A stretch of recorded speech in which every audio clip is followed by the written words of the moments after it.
Hi, my name is Dave Crocker. I got involved with the internet. Mostly it was my brother's fault. He's my older brother, and he taught me to program when I was 13. And he and Vint and a collection of other notables went to high school together at Van Nuys High School, and they formed the core of the UCLA Computer Science graduate student program. And that was in the 1960s.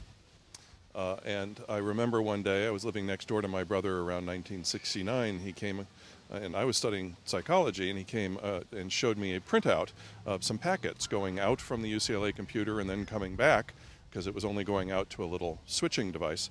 And I thought that was one of the sillier things I'd ever heard of. No idea what I was going to be getting involved in.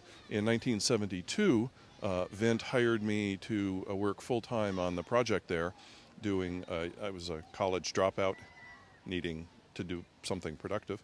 And so I was hired to do user support and documentation. And that became a coercive event that had turned into a career 40 years later.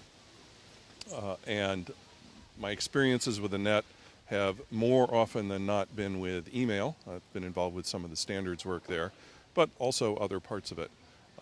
The quick anecdote I'll tell you, I also just told up there. Or are you getting both of those already? We're getting all that. Yeah, so I won't repeat that. Something new.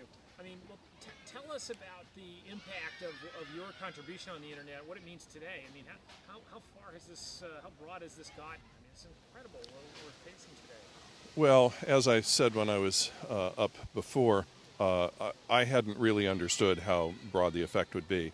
I knew email and I knew the network were wonderful, and trying to explain it to people who hadn't seen it back in the 70s and 80s was a real challenge.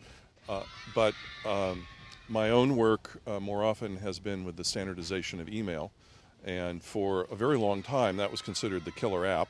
The web came along later. What people usually don't realize is the predecessor to the web was a peculiar gimmick that we would use for file sharing, where there was a convention for sharing public documents, and everyone knew the convention. And so in a functional way, it gave everyone access to public documents, even though the usability was terrible for the real world.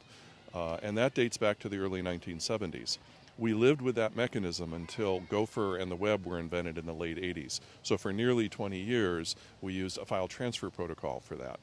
And so we had the beginnings of the functions, we just didn't have the beginnings of the usable design.